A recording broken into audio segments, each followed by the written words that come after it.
Welcome back to another Brilliant Woman podcast. We're going to be talking about abundance, and we're counting down to November 8th. And today's conversation is going to give you a taste of what is waiting for you in that abundance brunch that we will have that day. This gathering is about shifting from a scarcity mindset to an abundance mindset, learning how to manage your finances for growth. And if you love what you hear today, don't just listen. Be in the room with us on November 8th. The link is in the description below, and you need to secure your seat. Do it now. I want Belkis to introduce herself, to tell us a little bit about your financial background, that you are able to give us some instruction today. So give us a little bit about this financial industry that you know. Yeah, thank you. Thank you for inviting me. I'm so privileged and honored to be here and to talk about this topic that really is passionate in my heart to share. And it all started, in my childhood, going back. My parents, immigrants to this country, like many of us here in Miami. And my father started a roofing business. And if you're originally from Miami, I was born and raised here, you know about Hurricane Andrew. Okay. And it really impacted many families negatively. Many people lost their homes. Fortunately for us, my dad had a roofing company, and actually he had a lot of money coming in, a lot of contracts.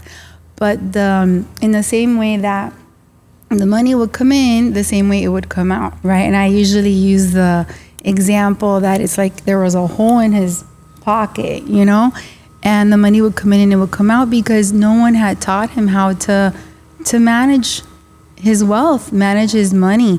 He and my mom left their countries at an early age, so they didn't really get to study. They came to give us a better living, like many families, and kind of, taught us that to study, and taught us about our spiritual formation and also our education. That's something that no one can ever take away from you. And they use often, we don't have riches to give you, but we can raise you right and give you that spiritual formation and education. And really that's how my passion started, to start learning myself and start teaching others how to manage their wealth. There's one thing to acquire wealth and to make money. Another thing is to manage it and not lose it. And most importantly, to pass it on to generations. So I did get my Master's in Finance from the University of Miami, which I love, Canes, and as you could tell, I love Miami. And I'm also a certified financial planner because I wanted to get more in depth, about doing financial planning. And so I worked in many well-known firms, Fortune 500 companies. And I really learned how the wealthy managed their money, but I also saw how they didn't know how to manage their money. And, when you work so hard, let's say you have a business with your husband and you work so hard and you really give your children the best life possible. And then you don't want them to start at zero like you did. You want them to start a step ahead, right? So there's so many things you can do to help them. But you see how in the second and third generation, that wealth is actually lost. And why? Because that financial education is not transferred. Again, that spiritual formation, that character. So you see how it's lost. And there's so many things in place that we can do so that doesn't happen. And our generations, our future generations can enjoy our hard work and sacrifice, and they can also enjoy it and learn from it. So I worked with many companies and I learned that. And then I was fortunate during the pandemic, and this is a long answer, it's a long-winded answer, but during the pandemic, I had the privilege to work as financial director for a nonprofit ministry and handle millions and millions of dollars. And it was great because it was like a puzzle that is all disheveled, and it was something that we were able with the team, put together the pieces, if I could, kind of a financial plan, put together the pieces and, start eliminating debt and start saving and start have investments in a nonprofit and all those steps, emergency funds. And we were able to do that during the pandemic. And it was great to see all the results that we are now we can see the ministry and the nonprofit benefiting from. You know, she's saying something, and I don't know if you guys caught that. Debt, savings, investments, which one comes first? Yes. What do you do first? Do you pay debt? Do you Good save? question, yeah. Because maybe the money doesn't stretch out so far. Yeah. One thing that I love is that a lot of people think, and I thought like this, because again, my parents, I'm actually first generation immigrant. So when we came here, it was, you have to make money. You have to acquire things. But without the management of that you acquire, you will lose it just as fast. So this is something very important. I wish I would have learned this at a very early age. But I guess they say that there is 2 times to learn something or put something into practice. When you're young, or the second best time is today. Now. Right now. So I'm really happy that we're bringing this because this is something that we need. Like society needs this. If we are ever going to achieve financial freedom, we have to learn. The acquisition is important, but managing it is just as important. Yeah, absolutely. And those are great questions. Let me answer yours first, because it's a mindset, right? It's a poverty mindset. So the best example is you see somebody win the lottery and they think all their problems are solved, but most statistics show that they'll lose their money in a couple of years, you know. I saw it a lot with athletes in the firms that I worked with. So you had athletes that would come into big contracts, millions and millions of dollars, and they would buy fancy houses, fancy cars, which there's nothing wrong with that. But you can see how they weren't putting their priorities in place, and they would eventually file bankruptcy. So it is a mindset that you have to change, absolutely. And when you're getting into that, to answer your question, what do you do first? You know, there's different approaches, but you definitely wanna tackle that debt, you know, that is weighing you down, that is not letting you basically live and have that freedom that you live. You want to start tackling that debt, and there's different methods that you can do that. You start creating an emergency fund shortly after. Some people like to invert those, which is fine, but you create an emergency fund, which is 3 to 6 months of expenses, right? So your fridge breaks down, your car, you get a flat tire. I just got one a month ago. You know, you don't want to go to the credit card, which is going to charge you. Which is most of the people's emergency fund. Yes. I have an emergency. Hey, pull out the credit card. Good point. But then I'm making somebody else money. I'm not acquiring money. Yes. I'm actually making someone else money. Absolutely. At 21 to 39%, which the bank doesn't even give you that, you know, in a CD. So you want to have an emergency fund for those rainy days, because they will happen. They will happen. Just a few weeks ago, it's been raining a lot here. We had an infestation of red ants. And we had a leak. Oh, you had a leak. You see. So let me tell you, calling that exterminator to go 10 minutes, but they charge a pretty penny. But, you know, luckily we had our emergency fund for those moments. So, you know, you want to have 3 to 6 months, an emergency fund. You want to start paying that debt down. And once you pay that debt down, that money that you were contributing towards your debt, so that credit card debt, or that student loan or whatever it is, then you start applying it to a savings account. You know, start saving for whatever needs you have. It could be for vacation. It could be for even a Christmas fund. I've heard people that have savings account. That's really nice. I mean, and I wanted to ask you, since you have saw your parents struggle, and then you thought different, and you're like, I need to get out of here.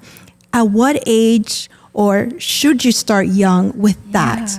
Good question. Very good question. You know, I have children of my own. I have an 11-year-old boy and a 7-year-old girl. And since they were little, I started teaching them. And I'm teaching them and someone taught me this, and it was actually at one of the firms I worked with. He was a Jewish partner. And he said, I teach my kids 3 things. If you get $1, you gotta save a portion of that. You can spend a portion of that, and then you gotta give a portion of that. So a third, a third, a third. So for every $1 you make, you're gonna save a third, spend a third, and give a third. And that really teaches you how you should be managing your income. You're gonna have your expenses. You should save a portion. You shouldn't be spending more than what comes in, right? You should save a portion, and you should give back to your community, give back to the needy. So I've been teaching my kids that, and they're implementing it. But at a very young age, my parents taught me that, at 17, they're like, okay, we're buying you a car, but you gotta go work. Yes, you gotta put your Go to work, and you're paying the car insurance. And Do your children work? Yes, my children work. And exactly like she was saying, my daughter, she graduated. And when she graduated, my husband and I, we got her a car. And then like, okay, the monthly is yours. So she has to go and, go and make sure she's on time. If she doesn't have a job, she goes and look for a job. So yes, we're instilling that because, it's her responsibility. I could only get you so far. You could start on my shoulders, but I can't give you everything. Yeah. Right. And with the young taught people, them to work and make that's money. important. But now we're teaching them, now you have to manage that. Because that's part of managing. I make X amount of money, but I know I have these responsibilities. Yes. And another thing, I was just talking with my wife this morning. It's kind of in this subject that a lot of people have this mentality, and that's why we see that people don't get out of poverty and people don't get out of need. It's because, for example, the greatest asset that we have as humans is time, our life. But then a job is basically trading my life, trading my time for money, for resources. But then you'll get people that will get that money, which they've traded their time for, and they'll use that money to purchase something that's a depreciative or something that depreciates, that loses value. So I just want these latest shoes, or I just want this car. So manage what you need, not what you want. Because what happens is when you begin to invest your time, which is your money, which is your life, you invest that or you trade it for money, then you grab that money. And now I am investing that into an asset or a resource, which people think if I have these shoes, I'm going to be, no, if you have your shoes, you're still Jorge. Yes. You're still me. The shoes are not going to change you. The car is not going to change you. There is a huge marketing system that is very good at their job. That makes us think, if I have, I will be.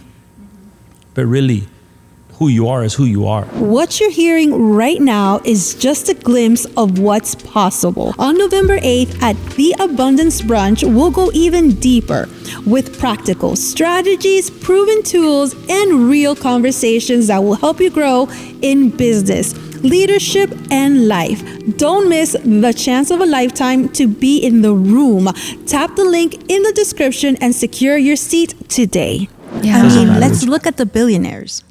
They wear the most simple clothes. There's no need to be flashy. They know who they are. I love that one athlete, he entered into a well-known restaurant, and right behind him was I guess that's the CEO or the CFO of Apple. And everybody recognized the athlete, but nobody recognized the Apple CFO. He was wearing, the most expensive thing on him was his Apple Watch. And then they only recognized him because they're like, hey, wait a minute, I know that man. And they said his name. But other than that, it was like, he didn't need to wear everything he had. And that's really key, right? It's about putting priorities in place.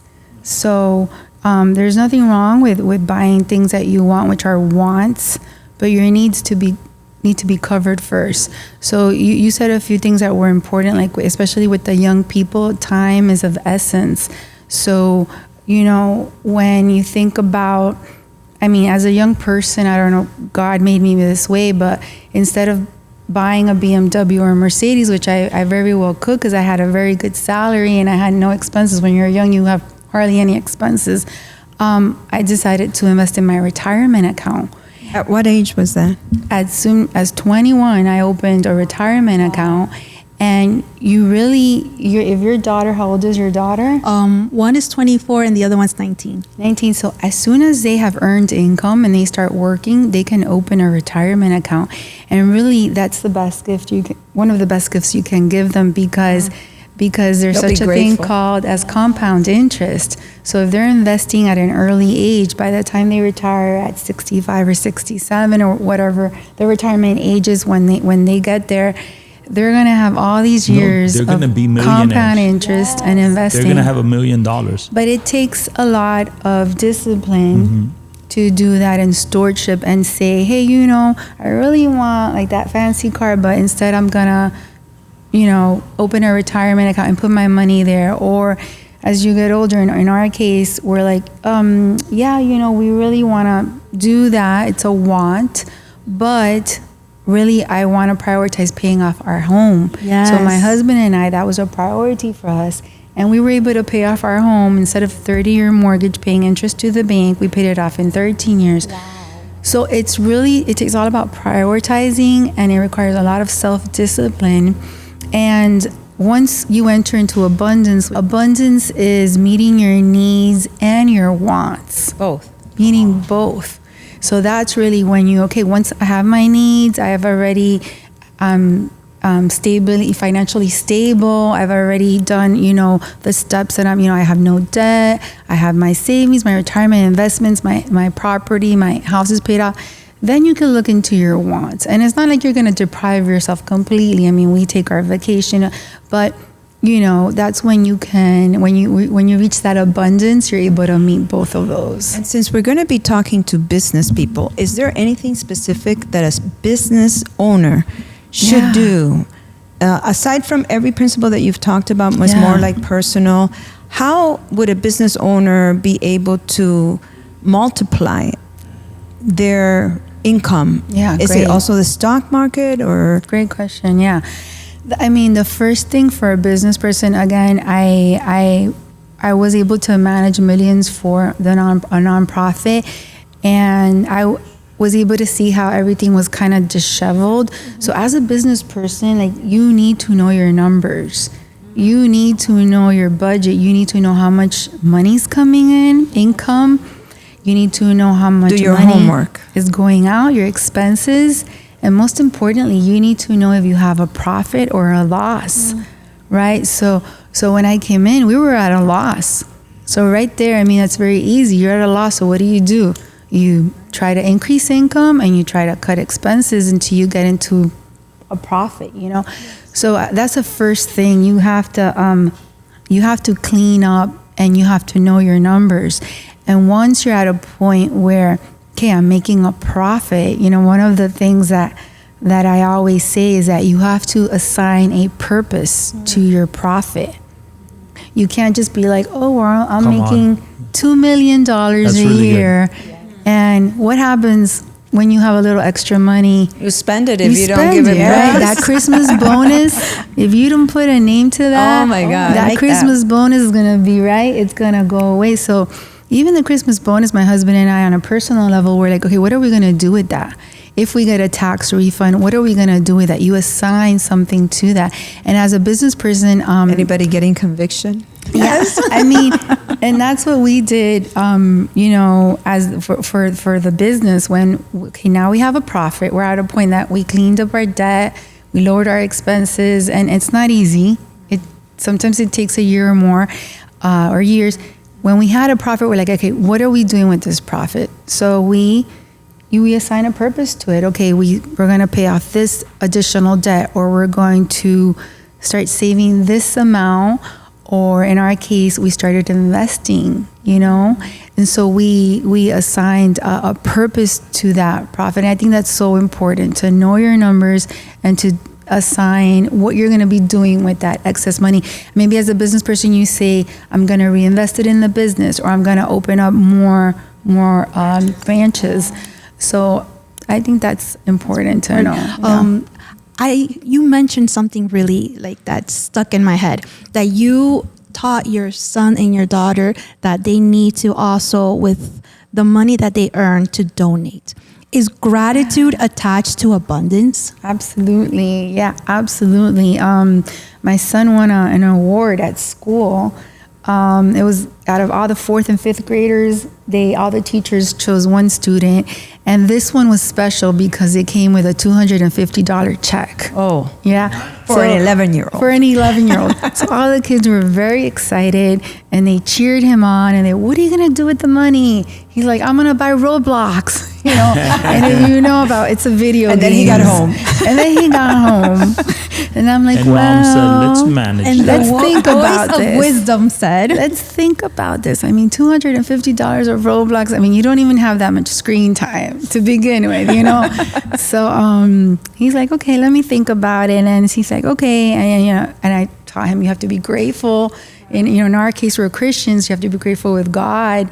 And so he said, okay, I'm going to save some. I'm going to spend some, Mom. Give me $100 to spend. Like, it's your money. And then the rest, yes, I want to give back to our community. I want to give back, as an offering to church and be grateful to God.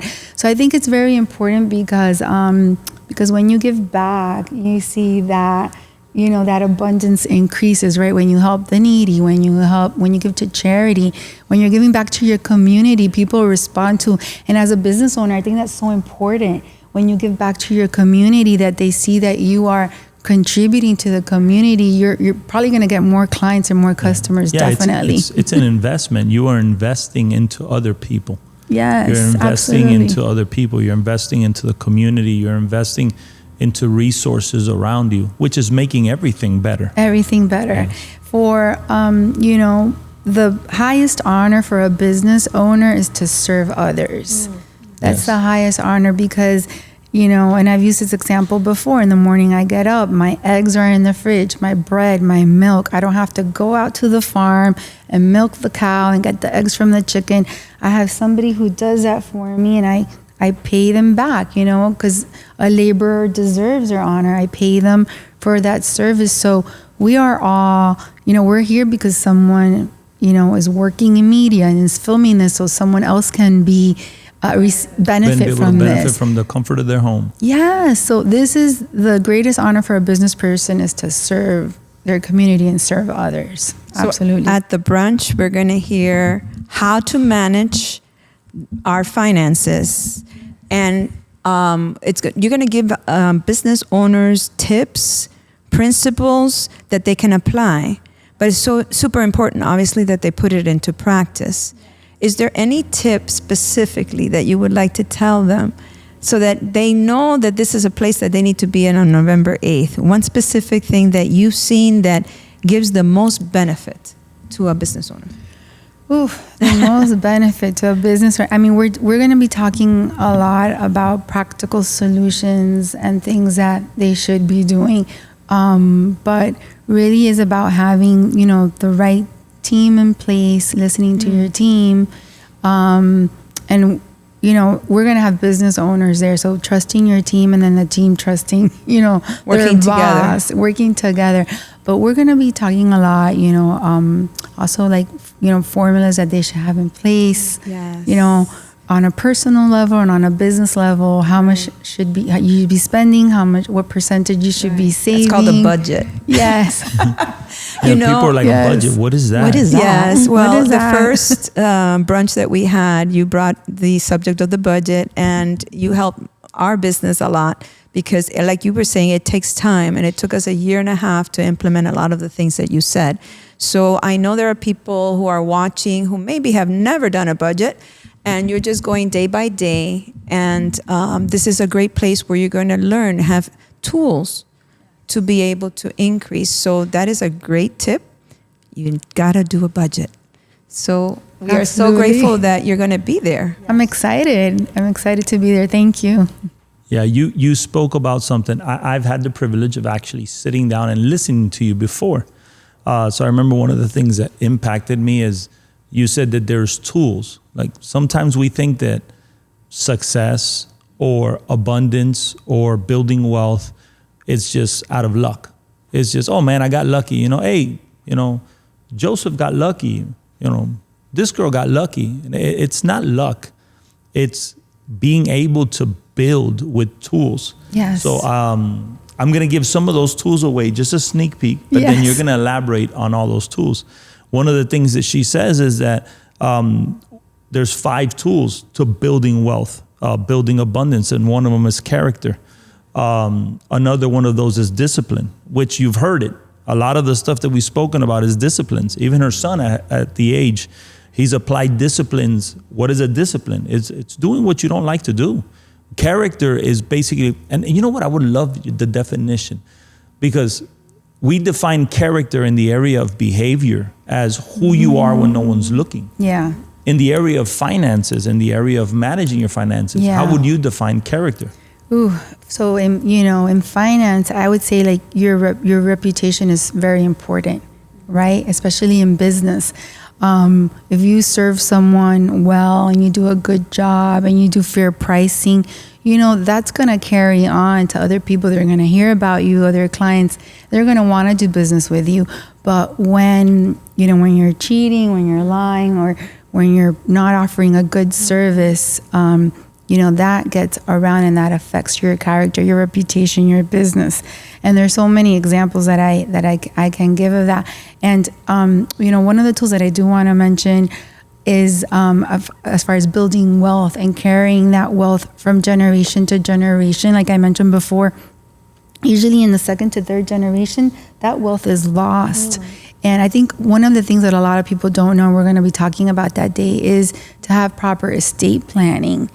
If you're an individual and you own more than 13.99 million, the government can stay with up to 40% of the amount over that amount. So if you own 20 million, and as an individual, any amount over that number, 13.99 million, the government can tax you up to 40%. Wow. And when you pass away, and so your heirs get the difference after all expenses are paid.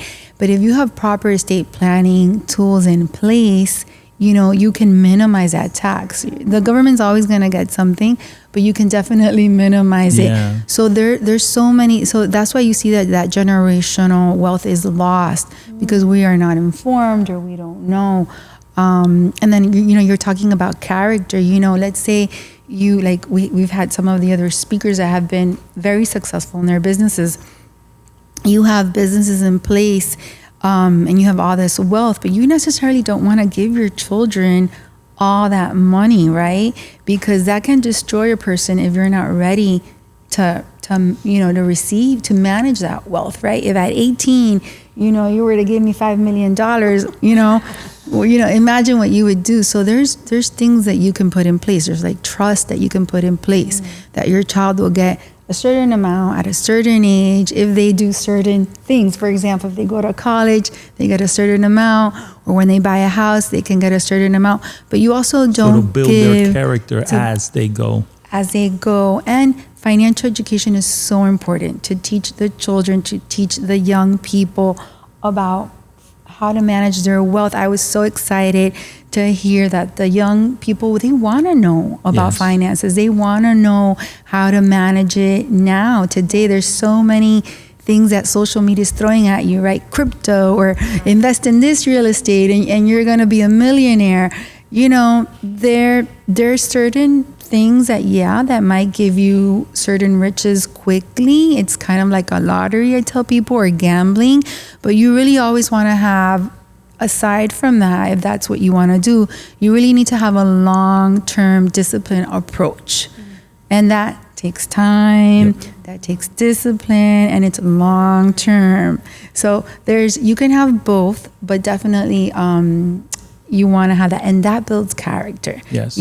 I've been investing in my retirement plan since I was 21. We're not going to say how old I am now, but that has taken discipline, telling my will, hey, I'm going to, those Chanel shoes, I'm like, I'm going to, not now, because you see the purpose in your life. You have a long-term vision of what you want. Today was just a preview. If this conversation gave you fresh ideas or a new perspective, imagine the impact of being in the room November 8th. You'll walk away with strategies, connections, and insights that can accelerate your business and your life for your future. So don't wait. Check the link in the description and reserve your spot at the Abundance Brunch today, right now.